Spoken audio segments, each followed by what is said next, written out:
30 lakh rupees car that too limited edition. అసలు దీని condition ఎట్లా ఉంటే నేను పీడిఐ చేయడానికి వెళ్ళిన this morning and interior open చేసి చూస్తే ఈ కార్ స్టాక్ యార్డ్ నుంచి తీసుకొచ్చిరా అండ్ డంప్ యార్డ్ నుంచి తీసుకొచ్చిరా అనే ఫీలింగ్ వచ్చింది. ఐఎమ్ సారీ, ఈ పీడిఐ చేస్తున్నాగా ఫస్ట్ ఓపెన్ చేస్తే నా ఫీలింగ్ అదే వచ్చింది. అండ్ ఫస్ట్ ఎలక్ట్రానిక్ టెస్ట్ చేసిన, వైపర్ ఆన్ చేస్తే వాషర్ పని చేస్తుంది, వైపర్ పని చేస్తలేదు.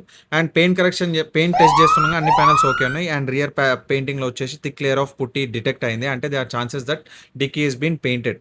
అండ్ ఈ కార్లో చూసిన స్క్రాచెస్ అయితే నేను ఏ కార్లో చూడలేదు. All the panels have minor scratches. Even the wheel ఆర్చెస్లో కానీ అక్కడిక్కడ ప్రతి దగ్గర స్క్రాచెస్ ఉన్నాయి. సో కస్టమర్కి నేను కంప్లీట్ రిపోర్ట్ షేర్ చేసిన. His in talks with the showroom. And second PDI వచ్చేసి brand new Mahindra 7X condition దానంతా డస్ట్ ఉండే. సో ఫస్ట్ వాష్ చేయమని చెప్పిన, అప్పుడైతే మనం ప్రాపర్ పీడిఐ చేయడానికి వస్తుంది. అండ్ ఫస్ట్ నోటీస్ చేసిన ఏంటంటే బానెట్ మిస్ అలైన్మెంట్ లెఫ్ట్ సైడ్లో బాగానే ఉండే and right side alignment differences ఉంది. సో కస్టమర్ చూపించిన అండ్ అన్ని బాడీ ప్యానల్స్ కూడా తరో పెయింట్ కరెక్షన్ అనేది చేయబడ్డది. And left side roof side కూడా అలైన్మెంట్ బాగాలేదు.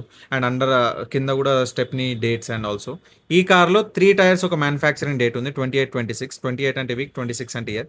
అండ్ ద ఫ్రంట్ టైర్ వచ్చి 17/26. సో అది కూడా డిఫరెన్స్ ఉందని చెప్పి కస్టమర్ చూపించిన. సో చూసారు కదా గాయ్స్, పీడిఐ అనేది ఎంత ఇంపార్టెంటో. మీరు కార్ పర్చేస్ చేసేటప్పుడు కంపల్సరీ మైనర్ స్క్రాచెస్ కానీ మైనర్ డ్యామేజ్ కంపల్సరీ ఉంటాయి. మీ ఫ్రెండ్స్ అండ్ ఫ్యామిలీలో ఎవరైతే కొత్త కార్ కొంటున్నారో వాళ్ళతో వీడియో షేర్ చేయండి. And thank you so much for watching this video.